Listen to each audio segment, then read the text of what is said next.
പിതാവ് എനിക്ക് തരുന്നവരെല്ലാം എൻ്റെ അടുത്ത് വരും, ആരെയും ഞാൻ തള്ളിക്കളയില്ല, ആത്മാവിനെ തരിക തന്നെ ചെയ്യും. നമ്മൾ ആദ്യത്തെ ദിവസം ധ്യാനിച്ച ഒരു കാര്യമുണ്ട്.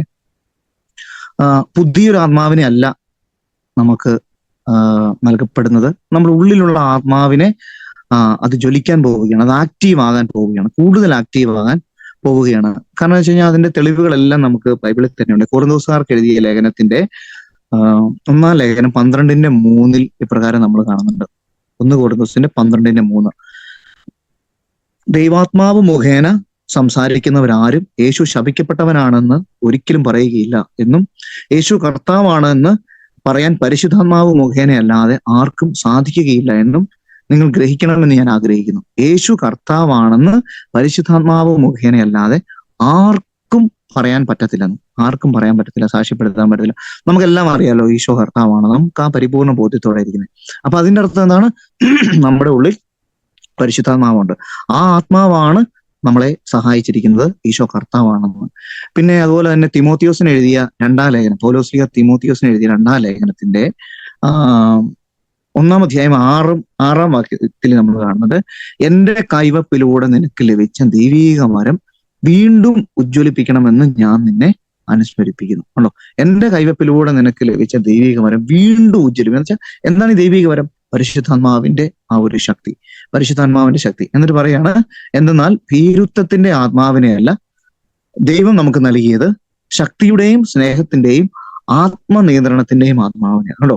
ശക്തിയുടെയും സ്നേഹത്തിന്റെയും ആത്മനിയന്ത്രണത്തിന്റെ ആത്മാവിനെ നമുക്ക് നൽകി. ഈ നിമിഷം നിങ്ങളെല്ലാം അവെയർ ആവണേ, എന്റെ ഉള്ളിൽ പരിശുദ്ധാത്മാവുണ്ട്, ഈശോ നൽകിയ പരിശുദ്ധാത്മാവ് എന്റെ ഉള്ളിലുണ്ട്. ആ ആത്മാവാണ് ഈ ദിവസങ്ങളിലെല്ലാം നന്നായിട്ട് ആക്റ്റീവ് ആകാൻ പോകുന്നത്, അത് പവർഫുൾ ആകാൻ പോവുകയാണ്. ആ ഒരു ബോധ്യത്തോടെ നമുക്കായിരിക്കാം. പിന്നെ ഫിലിപ്പിയർക്ക് എഴുതിയ ലേഖനം 2:13 നമ്മൾ കാണുന്നുണ്ട്, എന്തെന്നാൽ തന്റെ അഭീഷ്ടമനുസരിച്ച് ഇച്ഛിക്കാനും പ്രവർത്തിക്കാനും നിങ്ങളെ ഉത്തേജിപ്പിക്കുന്നത് ദൈവമാണ്. ഉണ്ടോ? തന്റെ അഭീഷ്ടമനുസരിച്ച് ഇച്ഛിക്കാനും പ്രവർത്തിക്കാനും, അതായത് ദൈവത്തിന്റെ അഭീഷ്ടം എന്നാണ്? നമുക്ക് പരിശുദ്ധാത്മാവിനെ തരണം. എന്നിട്ട് അത് നമ്മളെ കൊണ്ട് തന്നെ പ്രചോദിപ്പിക്കുകയാണ്, അത് ആഗ്രഹിക്കണം, എന്നിട്ട് ആ ആത്മാവിനെ പ്രവർത്തിക്കണം. ഉണ്ടോ? അത് ഉത്തേജിപ്പിക്കുന്നത് ദൈവമാണെന്ന് ഞാൻ പറയാണ്. അപ്പൊ നമ്മുടെ ഉള്ളിൽ തന്നെ പരിശുദ്ധാത്മാവുണ്ട്. നിങ്ങൾ ഈ നിമിഷം തന്നെ ഉള്ളിലുള്ള ആ ആത്മാവിന്റെ പ്രസൻസിനെ വിളിച്ചു വരുത്തണം. പരിശുദ്ധാത്മാവെ ശക്തിപ്പെടണമേ, ശക്തിപ്പെടണം. ഉള്ളിന്റെ ഉള്ളിൽ നമ്മൾ ഇങ്ങനെ പ്രാർത്ഥിച്ചുകൊണ്ടിരിക്കണം. ശക്തമായിട്ട് ഈ നിമിഷം തന്നെ നമ്മളത് പ്രാർത്ഥിച്ചുകൊണ്ടിരിക്കണം. ഈ ആത്മാവ് നമ്മുടെ ജീവിതത്തിന്റെ എല്ലാ മേഖലകളിലേക്കും വ്യാപരിക്കണം. അത്രേ ഉള്ളൂ, ജീവിതത്തിന്റെ എല്ലാ മേഖലകളിലേക്കും. അല്ലെ? ഇപ്പൊ നമ്മുടെ ശരീരത്തിന്റെ ആണെങ്കിൽ നമ്മുടെ ഉച്ചി മുതൽ ഉള്ളങ്കാൽ വരെ ആത്മാവിന്റെ ആ നിറവ് നമുക്ക് അനുഭവപ്പെടണം, കത്തിപ്പടരണം, കത്തിപ്പടരണം. അല്ലെ? മനസ്സിന് ഇപ്പൊ ധൈര്യമില്ലെങ്കിൽ ധൈര്യം ലഭിക്കണം. ഒരു ഡിപ്രഷൻ സ്റ്റേജിലാണെങ്കിൽ അത് മാറിപ്പോണം. സ്നേഹിക്കാൻ പറ്റുന്നില്ലെങ്കിൽ സ്നേഹിക്കാൻ കൃപ നൽകണം. ക്ഷമിക്കാൻ പറ്റുന്നില്ലെങ്കിൽ ക്ഷമിക്കാനുള്ള കൃപ നിറയണം. അതെല്ലാം ഈ ആത്മാവിന്റെ ആ സാന്നിധ്യത്തെ വെളിപ്പെടുത്തുന്ന സംഭവമാണ്. അല്ലെ? എന്ന് വെച്ചാൽ ആ ആത്മാവ് നിറഞ്ഞു കഴിയുമ്പം സാധാരണ നടന്ന ഒരു വ്യക്തിയിൽ മാറ്റം വരില്ല. സാധാരണ പ്രാർത്ഥിച്ചതുപോലെ അല്ല, സാധാരണ പരിശുദ്ധ കുർബാനയ്ക്ക് നിന്ന പോലെയല്ല, സാധാരണ ബൈബിള് വായിച്ചതുപോലെയല്ല, സാധാരണ നടന്നതുപോലെയല്ല. ഇരിപ്പിലും നടപ്പിലും എല്ലാം ആത്മാവിന്റെ നിറവ് നമുക്കുണ്ടാകണം. അതാണ് പറഞ്ഞത്. കൊരിന്തോസ്യർക്ക് ലേഖനത്തിലൂടെയും ഫിലിപ്പിയർക്ക് ലേഖനത്തിലൂടെയും തിമോത്തിയോസിന്റെ ലേഖനത്തിലൂടെയൊക്കെ ഉള്ള നമ്മുടെ ഉള്ളിൽ ആത്മാവുണ്ടെന്ന് വ്യക്തമായിട്ട് ഈശോ തന്നെ നമ്മളോട് പറഞ്ഞു. വീണ്ടും പൗലോസ്ലീഹായിലൂടെ വീണ്ടും ആ 1-2 വചനം ഞാൻ ഓർമ്മിപ്പിച്ചെന്നുള്ളേ, ഈ ആത്മാവ് ആക്റ്റീവ് ആകുന്ന ദിവസങ്ങളാണ്, ഈ ആത്മാവ് ആക്റ്റീവ് ആകുന്ന ദിവസങ്ങളാണ് നമ്മുടെ പെന്തക്കോസ്തായിലൂടെ ഉള്ള ഒരുക്കവും ആ ഒരുക്കം. അതിന്റെ ഇത് ന്യായാധിപന്മാരുടെ പുസ്തകം 13-ാം അധ്യായം 24-25 തിരുവചനം, സാംസന്റെ ജനനത്തെ പറ്റിയൊക്കെയാണ് പറയുന്നത്.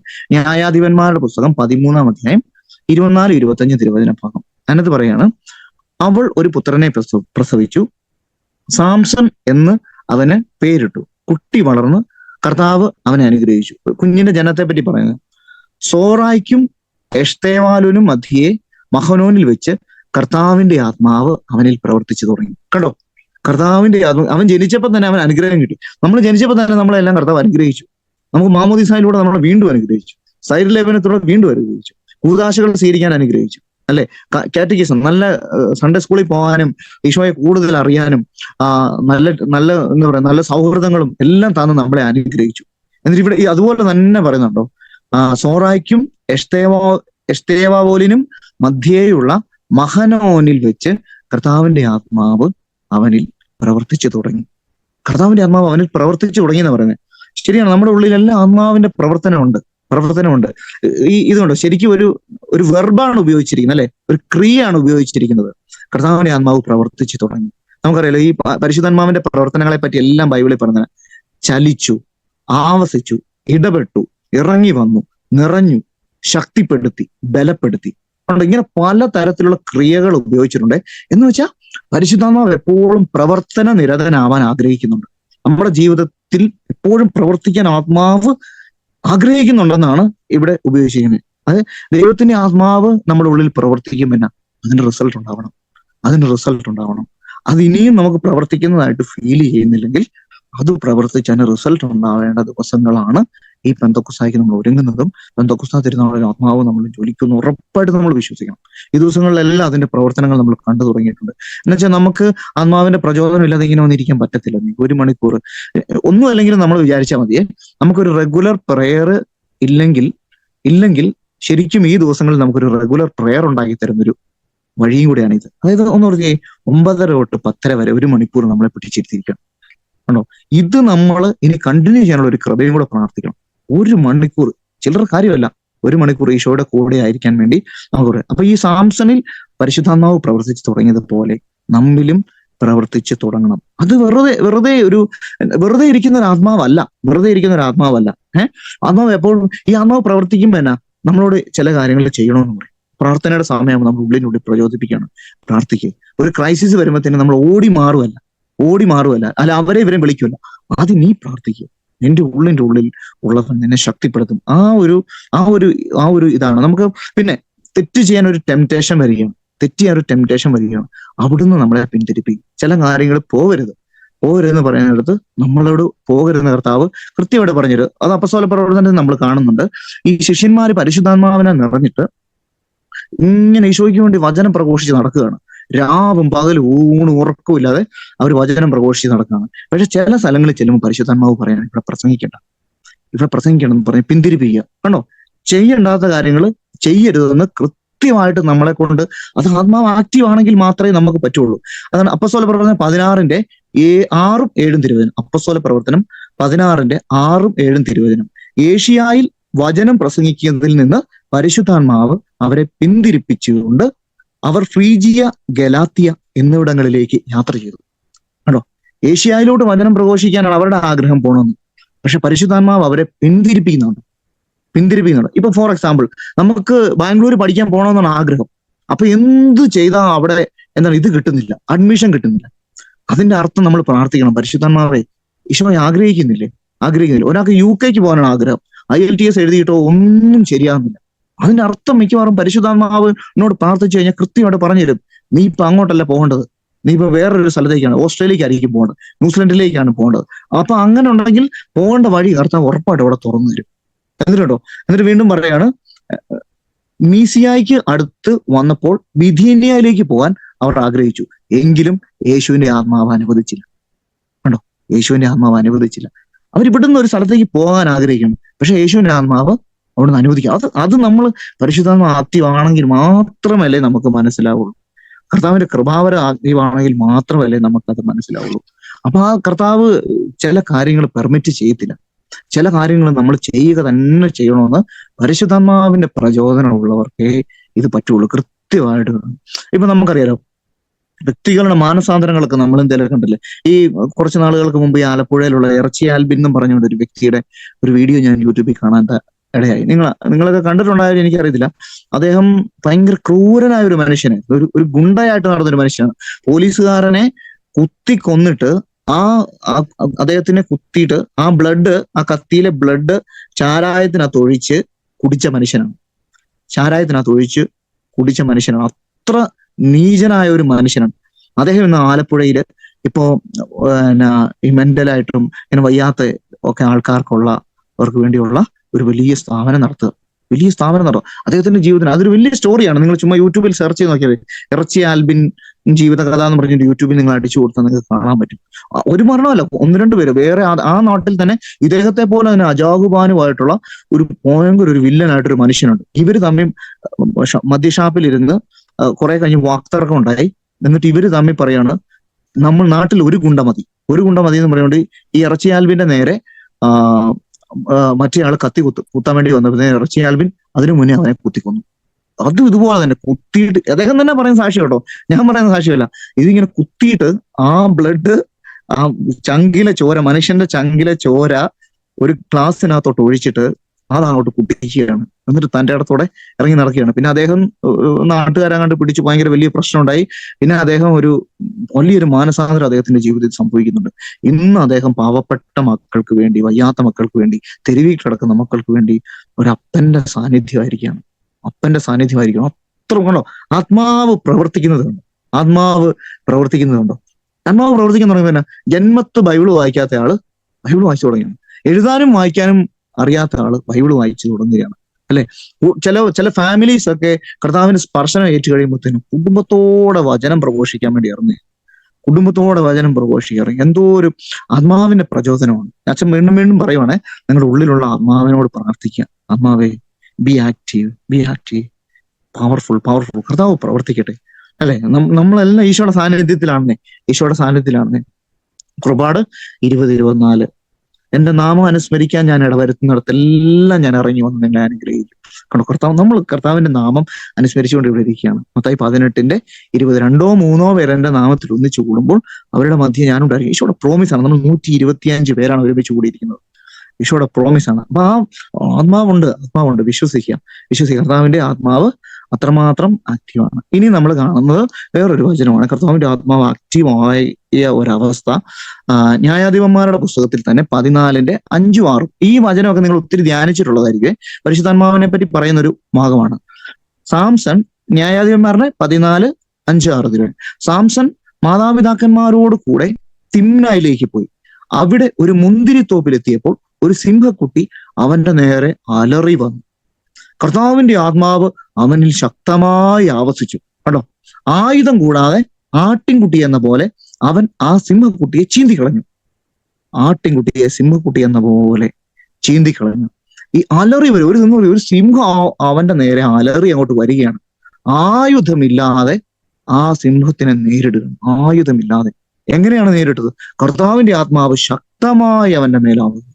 കർത്താവിന്റെ ആത്മാവ്. ഈ ബൈബിളിന്റെ വെളിച്ചത്തിൽ നമുക്കറിയാം, സിംഹം എന്ന് പറയുന്ന ഒരു വാക്കുണ്ടല്ലോ, ഈ പിശാച് പാപത്തിന് ഉപയോഗിച്ചിട്ടുണ്ട്.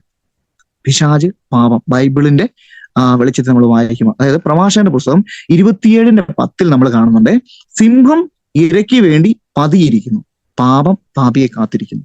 കണ്ടോ, സിംഹം ഇരയ്ക്ക് വേണ്ടി പതിയിരിക്കുന്നു, പാപം പാപിയെ കാത്തിരിക്കുന്നു. വീണ്ടും പ്രഭാഷകന്റെ പുസ്തകം 21:1 മുതലുള്ള തിരുവചനങ്ങൾ പറയുന്നുണ്ട്, മകനെ നീ പാപം ചെയ്തിട്ടുണ്ടോ? ഇനി പാപം ചെയ്തത് പഴയ പാപങ്ങളുടെ മോചനത്തിനായി പ്രാർത്ഥിക്കുക. സർപ്പത്തിൽ നിന്നെന്ന പോലെ പാപത്തിൽ നിന്ന് ഓടി അകലുക. അടുത്ത് ചെന്നാൽ അത് കടിക്കും. സിംഹത്തിന്റെ പല്ലുകളാണ് അവയുടേത്, അവ ജീവൻ അപകരിക്കും. കണ്ടോ, പാപത്തിൽ നിന്ന് ഓടി അകലുക. സർപ്പത്തിൽ നിന്നെന്ന പോലെ പാപത്തിൽ നിന്ന് ഓടി അകലണം. അടുത്ത് ചെന്നാൽ അത് കടിക്കും. സിംഹത്തിന്റെ പല്ലുകളാണ് അവയുടേത്. സിംഹത്തിന്റെ പല്ലുകളാണ് അവയുടേത്. പിന്നെ നമ്മൾ പത്രോസ്ലീഹ ഇത് തന്നെ പറയുന്നുണ്ട്. 1 പത്രോസിന്റെ 5:8 പറയാണ്, നിങ്ങളുടെ ശത്രുവായ പിശാച് അലറുന്ന സിംഹത്തെ പോലെ ആരെ വിഴുങ്ങണമെന്നറിയാതെ ചുറ്റി നടക്കുക. ശത്രുമായ പിശാച് അലറുന്ന സിംഹത്തെ പോലെ ഇങ്ങനെ ആരെ വിഴുങ്ങണമെന്നറിയാതെ ഇങ്ങനെ ചുറ്റി നടക്കുകയാണ്. എന്ന് വെച്ചാൽ അതിനർത്ഥം എന്നാ? പിശാച് അലറുന്ന സിംഹത്തെ പോലെ നമ്മുടെ ഒപ്പമുണ്ട്. അത് വ്യക്തമായിട്ട് പറഞ്ഞിരിക്കുക. നമ്മുടെ ഒപ്പമുണ്ട് പിശാച്. അതായത് ഈശോയ്ക്ക് വേണ്ടി ഇറങ്ങിത്തിരിക്കുമ്പോൾ ഉറപ്പായിട്ടും പിശാച് ഉണ്ടാവും. അല്ലെ? നമുക്കത് കൃത്യമായിട്ട് അറിയാം. നമ്മൾ ഒന്നെങ്കിൽ പാപം ചെയ്യിച്ച് ഈശോയിൽ നിന്ന് അകറ്റാൻ ശ്രമിക്കും, പലതരത്തിലുള്ള പ്രലോഭനങ്ങൾ കൊണ്ടുവന്നും, അല്ലെങ്കിൽ ശരീരക്ഷീണമായിട്ടും ഈ പ്രാർത്ഥനയിൽ നിന്ന് വ്യതിചലിപ്പിച്ച് അവൻ പല രീതിയിൽ നമ്മുടെ അടുത്ത് കളിക്കും. പ്രഭാഷകന്റെ പുസ്തകം 2-ാം അധ്യായം നമുക്കറിയാലോ, കർത്തൃ ശുശ്രൂഷ എന്നതിന്റെ ഹെഡിങ്. അങ്ങനെ നീ കർത്തൃ ശുശ്രൂഷയ്ക്ക് ഉരുമ്പെടുന്നെങ്കിൽ പ്രലോഭനങ്ങളെ നേരിടാൻ ഒരുങ്ങിയിരിക്കും. ഉണ്ടോ? അതാ പറയുന്നത്. എന്ന് വെച്ചാൽ നീ ബൈബിൾ വായിക്കാൻ ആഗ്രഹിക്കുന്നുണ്ടോ? അല്ലെ? ബൈബിൾ വായിച്ചു കഴിഞ്ഞാൽ ആ ബൈബിളിലെ ഈശോയെ ഞാൻ തിരിച്ചറിയും, ആ ഈശോയെ ഞാൻ കൊടുക്കും, ആ ഈശോയെ ഞാൻ പ്രഘോഷിക്കും, ആ ഈശോയ്ക്ക് വേണ്ടി ജീവിക്കും. അപ്പൊ പറയാം, അങ്ങനെയെങ്കിൽ നീ പ്രലോഭനങ്ങളെ നേരിടാൻ വേണ്ടി ഒരുങ്ങിയിരുന്നു എന്ന് പറയാണ്. അതുകൊണ്ട് ഈ കായനോടൊക്കെ വ്യക്തമായിട്ട് പറയുന്നുണ്ട്. കായന്റെ ബലിയുടെ പ്രശ്നത്തിൽ അവിടെ സ്വീകാര്യം ഉണ്ടോ എന്ന് നമ്മളത് കാണുന്നുണ്ട്. 4-ാം അധ്യായത്തിൽ 4:7 പറയുന്നുണ്ട്, കായനെ ഉചിതമായി പ്രവർത്തിച്ചാൽ നീയും സ്വീകാര്യനാവുകയില്ലേ? നല്ലത് ചെയ്യുന്നില്ലെങ്കിൽ പാപം നിന്റെ വാതുക്കൽ പടിയിരിക്കുന്നു, നീ അതിനെ കീഴടക്കണം.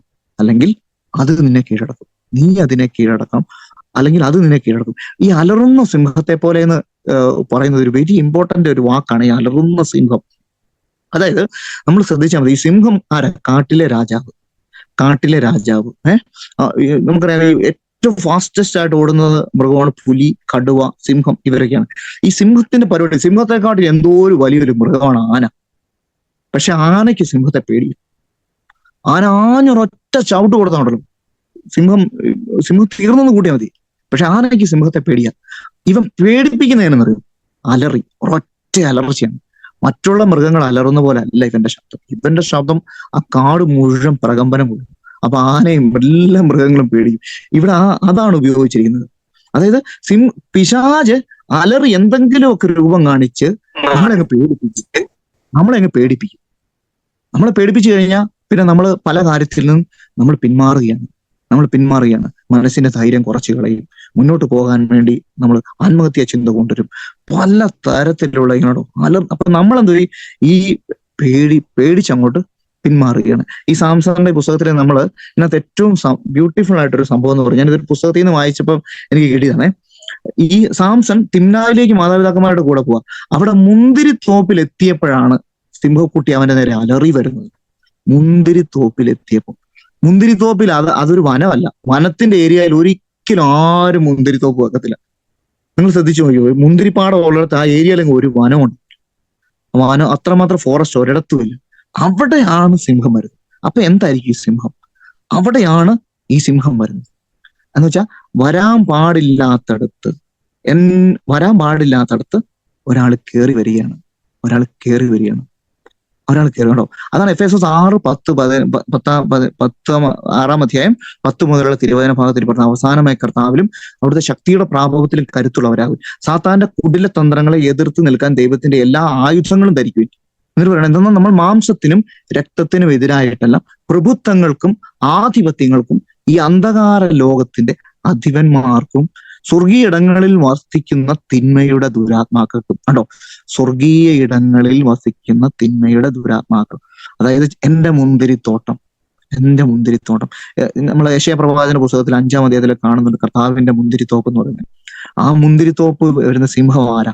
അത് ഈ തിരുവചനത്തിൽ പ്രവാചകനിൽ പറഞ്ഞിരിക്കുന്ന സിംഹം, പാപം സിംഹം. കണ്ടോ, അലറി വരികയാണ് പിശാച്. അവിടെ വരാൻ പാടില്ലാത്തവനാണ്, പക്ഷെ അവൻ അവിടെ വരികയാണ്. പക്ഷെ വന്നാൽ എന്താണ് പ്രത്യേകത? ഇവിടെ ഒരു കാര്യം ശ്രദ്ധിച്ചോ, സിംഹം പാഞ്ഞു വരികയാണ്. അതിലും ഫാസ്റ്റ് ആയിട്ട് പരിശുദ്ധാത്മാവ് വന്ന് ശക്തമായിട്ട് ആവസിക്കുകയാണ്. കണ്ടോ, എന്തോ ഒരു ബ്യൂട്ടിഫുൾ ആയിട്ട് ബൈബിൾ എഴുതിയ. അലറി വരികയാണ് സാംസന്റെ നേരെ സിംഹക്കുട്ടി അങ്ങോട്ട് അലറി വരുമ്പോഴത്തേനും കർത്താവിന്റെ ആത്മാവ് അവനിൽ ശക്തമായി ആവസിച്ചു. അതായത് ഒരു അമ്പ് ഇതിങ്ങനെ കൊല്ലാൻ വേണ്ടി ഒരു കുന്തം അങ്ങ് എറിഞ്ഞപ്പോഴത്തേനും ഒരു പരിച വന്ന് ഇങ്ങനെ വന്നങ്ങോട്ട് തടഞ്ഞു. ആത്മാവ് ആവസിച്ചു. ഈ ആത്മാവ് ആവസിച്ചപ്പോഴത്തേനും പ്രത്യേകത എന്നാ? ഈ മുന്തിരിത്തോട്ടത്തിൽ വരാൻ പാടില്ലാത്തടത്ത് വന്നു കയറിയവനെ അവന് സിമ്പിളായി ഒരാട്ടിൻകുട്ടി എന്ന പോലെ ചുമ ചീന്തി കളഞ്ഞെന്നാ പറഞ്ഞു. നമ്മൾ ചിന്തിച്ചു നോക്കിയേ, നമ്മളെ ആക്രമിക്കുന്ന പല രീതിയിലുള്ള തിന്മകളുണ്ട്. ഏതാണെന്ന് നമുക്കറിയാം. ഞാനായിട്ട് പറയട്ടെ, ചിലപ്പം സ്നേഹത്തിന്റെ മേഖല, ദാമ്പത്യ ജീവിതത്തിലൊക്കെ സ്നേഹത്തിന്റെ മേഖലയാണ്. ഇപ്പം സമർപ്പിച്ചിട്ട് വൈദികരൊക്കെ എല്ലാം ഈ സ്നേഹത്തിന്റെ മേഖലയാണ് തകർക്കുന്നത്.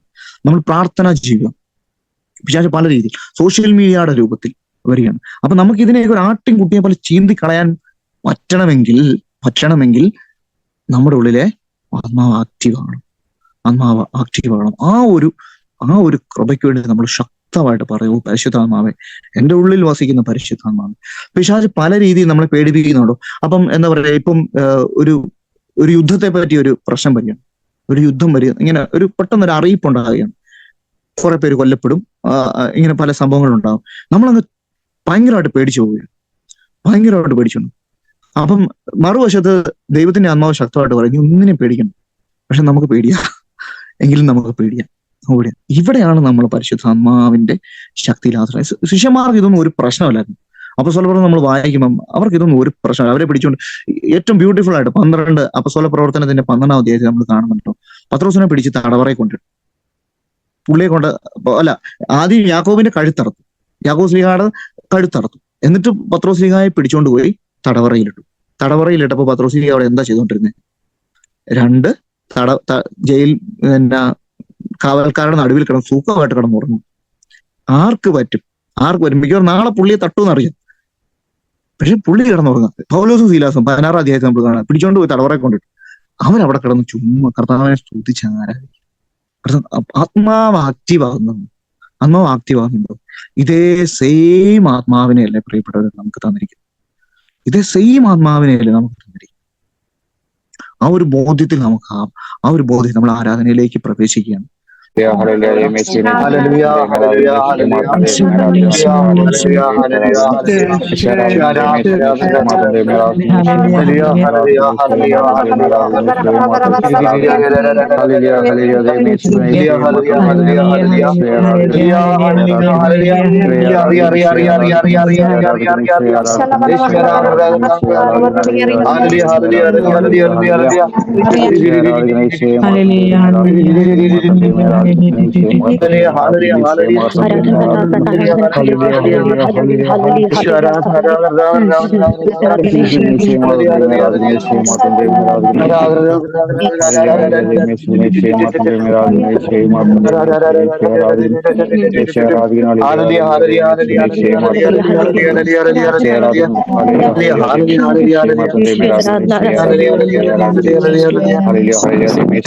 പരമാദിവികാരണത്തിന്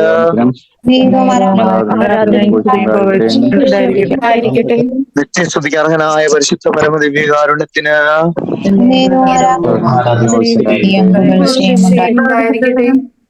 പരിശുദ്ധ പരമദിവ്യകാരുണ്യത്തിന്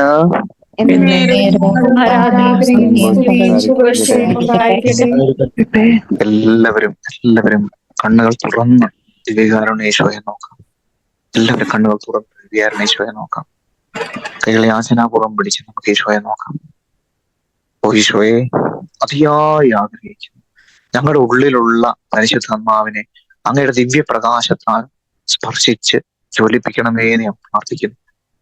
മക്കബയാറിന്റെ 2-ാം പുസ്തകത്തിൽ നമ്മളൊരു സംഭവം കാണുന്നുണ്ട്. വർഷങ്ങൾക്ക് മുമ്പ് ജെറമ്യ പ്രവാചകന്റെ കാലത്ത് ഒരു പൊട്ടക്കിണറ്റിൽ കൊണ്ടുപോയി ദേവാലയം നശിപ്പിക്കപ്പെടുന്നതിന് മുമ്പ് ഒരു ബലിപീഠത്തിൽ നിന്ന് അഗ്നി കൊണ്ട് ഒരു കിണറ്റിൽ ഒഴിച്ചു വെക്കും. വർഷങ്ങൾക്ക് ശേഷം അവർക്ക് സ്വാതന്ത്ര്യം കിട്ടിയപ്പോൾ അവര് ആ ദേവാലയത്തിന്റെ ബലിപീഠം പുനഃസ്ഥാപിക്കാൻ വേണ്ടി അവർ ആ കിണർ തുറക്കുന്നു. അപ്പൊ ഒരു കൊഴുത്ത ദ്രാവകമാണ് ഉണ്ടായത്. ഒരു കൊഴുത്ത ദ്രാവകം. ആ കൊഴുത്ത ദ്രാവകം അവരെടുത്തുകൊണ്ട് വന്ന് ബലിപീഠത്തിൽ വെച്ച് പ്രാർത്ഥിക്കാൻ തുടങ്ങി. അപ്പത്തേനും എന്ത് ചെയ്തു? സ്വർഗത്തിൽ നിന്നൊരു തീ തട്ടിയിട്ട് അതങ്ങോട്ട് ജ്വലിച്ചു. ബലി അങ്ങോട്ട് കത്തി. അതായത് ആ ഡോർമിന്റെ അടക്കി വെച്ചിരിക്കുമായിരുന്നു ആ കൊഴുത്ത ദ്രാവകം. വർഷങ്ങൾക്ക് മുമ്പ് വെച്ച തീ അത് കൊഴുത്ത ദ്രാവകമായി മാറിപ്പോയി. പക്ഷെ അത് പുറത്തെടുത്ത് അങ്ങ് വെച്ച് ബലിപീഠത്തിൽ വെച്ച് സ്വർഗത്തിൽ നിന്ന് അഗ്നി ഇറങ്ങി. അഗ്നി അത് തട്ടിക്കഴിഞ്ഞപ്പോഴത്തേനും അങ്ങ് ജ്വലിക്കാൻ തുടങ്ങി. നമുക്ക് ആഗ്രഹിക്കാം മാമോദീസായിലൂടെ ഞങ്ങളുടെ ഉള്ളിൽ വന്ന പരിശുദ്ധാത്മാവേ, അതിങ്ങനെ ഉള്ളിൽ കിടക്കുകയാണ് ആത്മാവ്. അതൊന്ന് ജ്വലിക്കണം. സ്വർഗത്തിന്റെ അഗ്നി ഇറങ്ങി അത് ജ്വലിക്കണം. പെന്തക്കോസ്താ തിരുനാളിൽ സ്ത്രീഹന്മാരുടെ മേലെ ഇറങ്ങിയ ആ ആത്മാവ്, എഫെസോസുകാർക്ക് എഴുതിയ ലേഖനത്തിൽ നമ്മൾ കാണുന്ന ആ ഒരു വലിയ ശക്തി, കർത്താവിൽ ശക്തി ആർജിച്ചുകൊണ്ടുള്ള ഒരു ആത്മാവിന്റെ ശക്തി നമുക്ക് പൂർണ്ണമായ എല്ലാവരും ഒരു വലിയ വിടുതലാകെ ചെറിയ സ്വരത്തിൽ സ്തുതിച്ച് ശക്തിയോടെ സ്തുതിക്കട്ടെ. Hallelujah, hallelujah, hallelujah.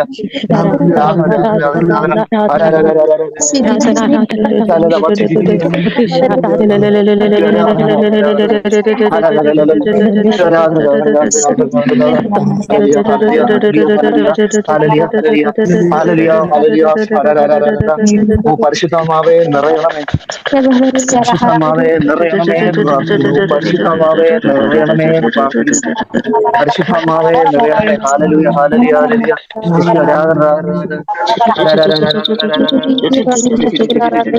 എല്ലാവരും സ്തുതിക്കട്ടെ. ഭാഷാവരത്തെ സ്തുതിക്കട്ടെ.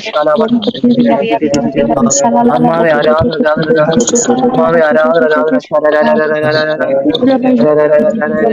പൂർണ്ണമായിട്ട് വിശ്വസിക്കാം. നമ്മൾ ധ്യാനിച്ച വചനമാണ് സാംസൺ 13-ന്റെ 24-25 തിരുവചനങ്ങൾ. അവളൊരു പുത്രനെ പ്രസവിച്ചു, സാംസൺ എന്ന് അവന് പേരിട്ടു. നമ്മളെല്ലാം ജന്മദിവസം ഒന്ന് മനസ്സിലോട്ട് ഓർത്തി. നമുക്കെല്ലാം പേര് വീണ ദിവസമുണ്ട്. നമുക്കെല്ലാം പേര് കുട്ടി വളർന്നു, കർത്താവ് അവളെ അനുഗ്രഹിച്ചു. നമ്മളെല്ലാം യേശു അനുഗ്രഹിച്ചു ആ ദിവസം എന്ന് പറയും. പ്രത്യേകിച്ച് നമുക്ക് മാമോദീസ പ്രത്യേകം ഓർക്കാം. മാമോദീസ നമുക്ക് പ്രത്യേകം ഓർക്കാം. മാമോദീസയുടെ ദിനം അതൊന്ന് നവീകരിച്ച് തരാമോ ഈശോയെ? ഞങ്ങൾക്ക് നഷ്ടപ്പെട്ട നൈർമല്യം നവീകരിച്ച് തരാമോ ഈശോയെ? ഞങ്ങൾ വെള്ളവസ്ത്രം നഷ്ടപ്പെട്ടു പോയിട്ടുണ്ട് ഈശോയെ, അത് ആത്മാർത്ഥമായിട്ട് പറഞ്ഞു. എന്നിട്ട് പറയാണ്, സോറായിക്കും എഷ്തേവോലിനും മധ്യയെ മഹദോനിൽ വെച്ച് കർത്താവിന്റെ ആത്മാവ് അവനിൽ പ്രവർത്തിച്ചു തുടങ്ങി. കർത്താവെ, നിന്റെ ആത്മാവ് പ്രവർത്തിച്ച പല അവസരങ്ങളുണ്ട്. ഞങ്ങളുടെ ചെറുപ്പകാലത്തെല്ലാം അങ്ങയുടെ ആത്മാവ് ഭയങ്കര ആക്റ്റീവായിരുന്നു. ഞങ്ങൾക്ക് പള്ളിയിൽ പോകാനൊക്കെ എന്തോ ഒരു താല്പര്യമായിരുന്നു, പ്രാർത്ഥിക്കാനൊക്കെ എന്തോ ഒരു താല്പര്യമായിരുന്നു, സന്ധ്യാപ്രാർത്ഥനയ്ക്ക് എന്തോ ഒരു സന്തോഷത്തോടുകൂടി ഞങ്ങൾ ചൊല്ലിയത് എല്ലാം ഒന്ന് ഓർത്ത് നമ്മുടെ ചെറുപ്പകാലം മുഴുവൻ ഒന്ന് നവീകരിച്ച് ആ ചെറുപ്പകാലം മുതലേ പോകണം. ഈ ചെറുപ്പകാലത്ത് ഇതൊന്നും സാധ്യമായിട്ടില്ലെങ്കിൽ ഇങ്ങനെ വീട്ടിലൊക്കെ ഈ ചെറുപ്പകാലം മുതലേ എന്റെ വീട്ടിൽ സങ്കടവും ദുരിതമാണല്ലോ എന്ന് ചിന്തിക്കുന്ന കുറെ 2-3 പേരുണ്ട് നമ്മുടെ കൂടെ. അവരോട് പറയാ, അന്നെല്ലാം ഞാനും ഉണ്ടായിരുന്നു നിങ്ങളുടെ കൂടെ, ഇവിടെ ഒപ്പം സഹിച്ചത് ഞാനുണ്ടായിരുന്നു. നമുക്ക് വീണ്ടും നമ്മുടെ മനസ്സിലേക്ക് കൊണ്ടുവരാം. സാംസൺ 14 സാംസനെ പറ്റി പറയുന്നത് 14 ന്യായാധിപൻ 14:5. സാംസൺ മാതാപിതാക്കന്മാരോട് തിമ്നായിലേക്ക് പോയി. അവിടെ ഒരു മുന്തിരിത്തോപ്പിലെത്തിയപ്പോൾ ഒരു സിംഹക്കുട്ടി അവന്റെ നേരെ അലറി വന്നു. കർത്താവിന്റെ ആത്മാവ് അവന് ശക്തമായി ആവസിച്ചു. ആയുധം കൂടാതെ ആട്ടിൻകുട്ടി എന്ന പോലെ അവൻ ആ സിംഹത്തെ ചീന്തിക്കളഞ്ഞു. എല്ലാവരും ആത്മാർത്ഥമായിട്ട് പ്രാർത്ഥിച്ച്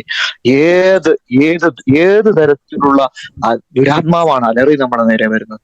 സോഷ്യൽ മീഡിയ വഴിയാണ്, തെറ്റായ ബന്ധങ്ങൾ വഴിയാണ്, അശുദ്ധ പാവങ്ങൾ വഴിയാണ്, അഹങ്കാരത്തിന്റെ രൂപത്തിലാണോ, സ്വാർത്ഥതയുടെ രൂപത്തിലാണോ, ദേഷ്യത്തിന്റെ രൂപത്തിലാണോ, കുറ്റം പറച്ചിലിന്റെ രൂപത്തിലാണോ, കുറ്റിക്കലിന്റെ രൂപത്തിലാണോ, എന്താണെന്ന് നമുക്കേ അറിയത്തുള്ളൂ.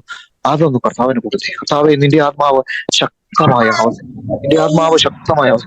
വീണ്ടും ന്യായാധിപൻ 15:14 കാണുന്നുണ്ട്, അവൻ ലേഹിയിലെത്തിയപ്പോൾ ഫിലിസ്ത്യർ ആർപ്പ് വിളിയോട് അവനെ കാണാനെത്തി. അപ്പോൾ വീണ്ടും പറയാം, കർത്താവിന്റെ ആത്മാവ് ശക്തിയോടെ അവനിൽ ആവസിച്ചു. അവനെ കയറുകൊണ്ട് അവർ ബന്ധിച്ചു. അവനെ ബന്ധിച്ചിരുന്ന കയർ കരിഞ്ഞ ചണനൂല് പോലെ ആയിത്തീർന്നു, കെട്ടുകാച്ചു വീണു. പ്രിയപ്പെട്ടവരെ, ഏതേലും പാപത്തിന്റെ ബന്ധനങ്ങളോ ഏതേലും സ്വാർത്ഥതയുടെയോ തഴക്കദോഷത്തിന്റെയോ നമ്മുടെ ബന്ധനങ്ങളെ ബന്ധിച്ചിട്ടിട്ടുണ്ടെങ്കിൽ ഇപ്പൊ ഒന്ന് ഓർത്തിരിക്കും, അവിടെ കാണുക അലറി വരുന്ന സിംഹത്തെ ചീന്തിക്കളഞ്ഞു, ഇവിടെ ബന്ധിച്ചിട്ടിരിക്കുന്ന ബന്ധനത്തെ ചീന്തിക്കളഞ്ഞു. അന്നാവ് ശക്തമായി ആവശ്യിക്കുകയാണ്. ഏത് മേഖലയാണ് കർത്താവിന് പൂർണ്ണമായിട്ട് കൊടുക്കുക? വീട്ടിലെ പ്രാർത്ഥനാ ജീവിതം തകർന്നു പോയിട്ടുള്ള അവസ്ഥകൾ, അതെല്ലാം കർത്താവ് കൊടുത്തു. മക്കളുടെ വിശുദ്ധി ആഗ്രഹിക്കുന്നവർ, ജീവിത പങ്കാളിയുടെ ജീവിത നവീകരണവും വിശുദ്ധി ആഗ്രഹിക്കുന്നത്, കർത്താവ് എന്റെ കുടുംബത്തിൽ ശക്തമായി ആവസിക്കും, എന്റെ വ്യക്തി ജീവിതത്തിൽ ശക്തമായി ആവസിക്കും, എന്റെ കുടുംബ ജീവിതത്തിൽ ശക്തമായി ആവസിക്കും, എല്ലാം ചോദിച്ചു അമ്മാവിന്റെ ഒരു നിറവിന് എല്ലാവരും കൈകൾ ഉയർത്തി വിരിച്ചു പിടിക്കാം. മുട്ടിമേൽ അല്ലാത്തവരൊക്കെ സാധിക്കുന്നവരൊക്കെ മുട്ടിമേലായി കൈകൾ ഉയർത്തി വിരിച്ചു പിടിച്ചു. കർത്താവിന്റെ ആത്മാവ് വലിയ ആഗ്രഹം, ചണനാര് പോലെ അഴിഞ്ഞു വീഴട്ടെ, എല്ലാ കത്തുകളും വീരാവട്ടെ. കർത്താവ് ഈ വചനത്തിന്റെ ശക്തിയിൽ നിലനിന്നുകൊണ്ട് പ്രാർത്ഥിക്കുന്നു, ആഗ്രഹിക്കുന്നു. പെന്തക്കോസ്തായ്ക്ക് ഒരുക്കത്തിന് പരിശുദ്ധ അമ്മയോട് ചേർന്ന്, സ്ലീഹന്മാരോട് ചേർന്ന്, ഞങ്ങൾ ഈ നന്മമരത്തിൽ എല്ലാവരോടും ചേർന്ന് ഞങ്ങൾ ഒരുമിച്ച് പ്രാർത്ഥിക്കണം. നമുക്ക് സ്തുതിക്കാം.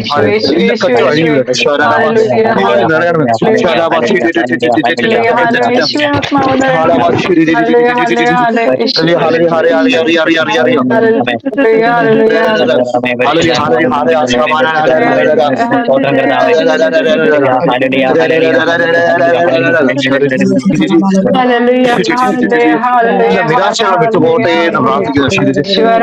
വിട്ടുപോട്ടെ, കുറ്റബോധം വിട്ടുപോകട്ടെ,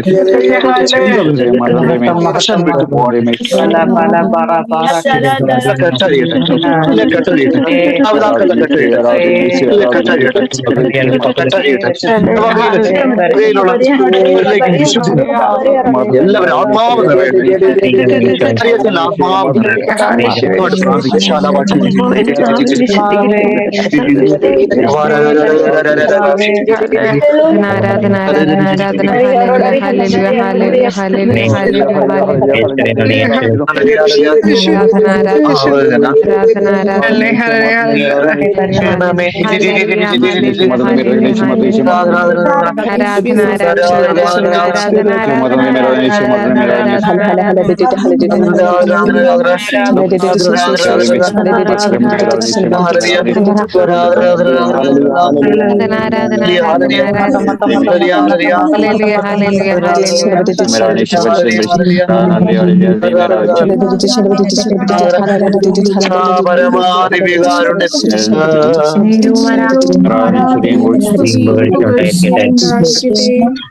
പൂർണ്ണമായും പരിശുദ്ധ അമ്മയോട് ചേർന്ന് ഞങ്ങൾ പ്രാർത്ഥിക്കുകയാണ്. പെന്തക്കോസ്താദിന് നമുക്ക് ഒരു നിമിഷം കണ്ണുകൾ അടച്ച് നമ്മളെല്ലാവരും നമ്മൾ 150 പേരുണ്ട്. കൃത്യം 150 പേരാണ്.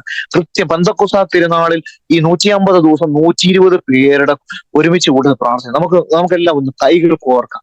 എല്ലാവരും കണ്ണുകൾ അടച്ച് എല്ലാവരും കൈകൾ കോർത്തിരിക്കുന്നതായിട്ട് സ്ലീഹന്മാരുടെ മേൽ ഇറങ്ങി വന്ന ആത്മാവ് ആ സെന്ററിലേക്ക് ആത്മാവ് വന്നിട്ട് ശക്തിപ്പെടാ തീ വന്ന് നമ്മുടെ ഉള്ളിലേക്ക് നിറഞ്ഞിട്ട് നമ്മുടെ ഉള്ളിലുള്ള ആത്മാവ് അങ്ങോട്ട് ജ്വലിക്കട്ടെ.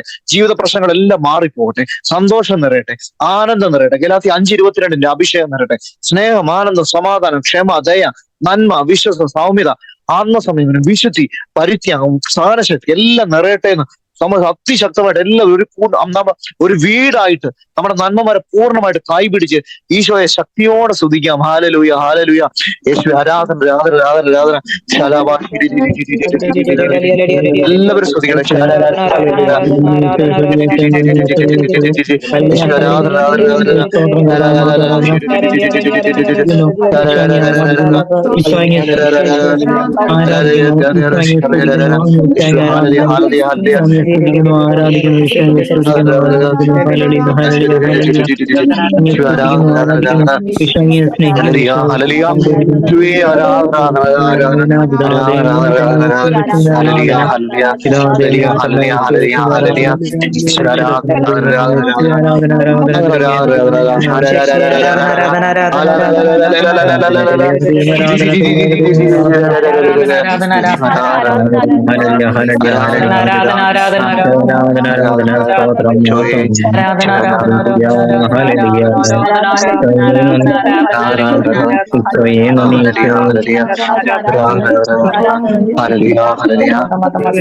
പരമദിവ്യകാരുണ്യത്തിന് എന്നേരവും പരിശുദ്ധ പരമദിവ്യകാരുണ്യത്തിന് എന്നേരവും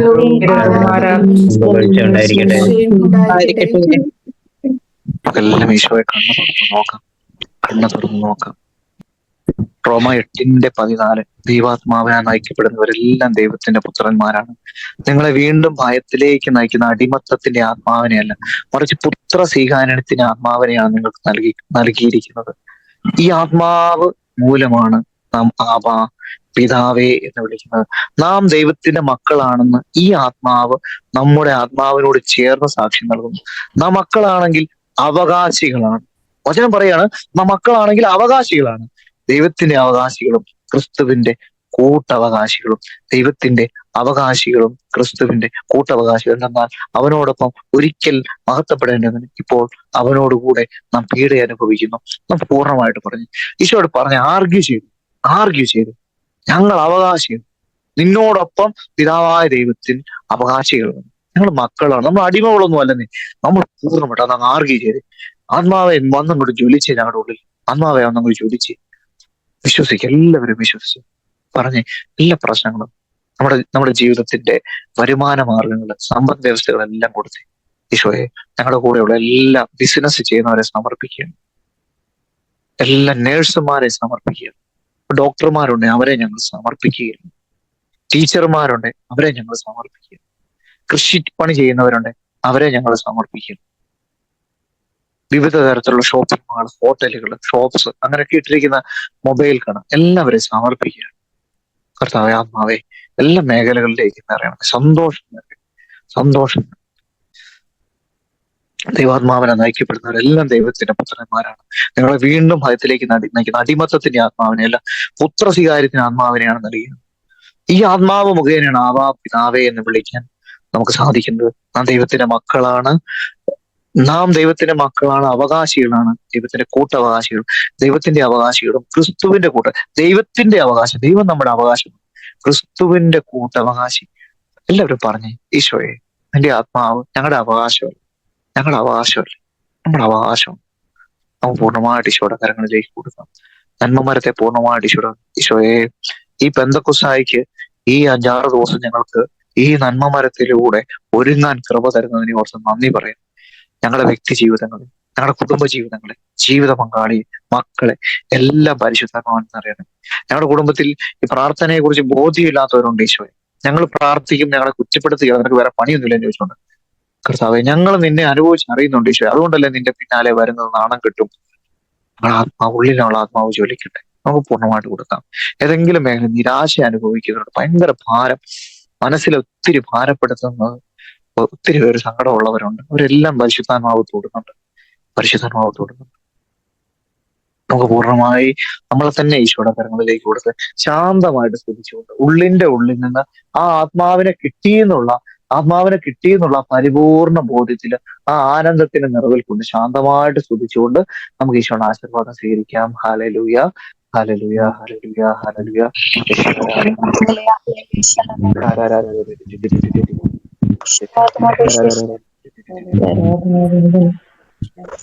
യേശുവേ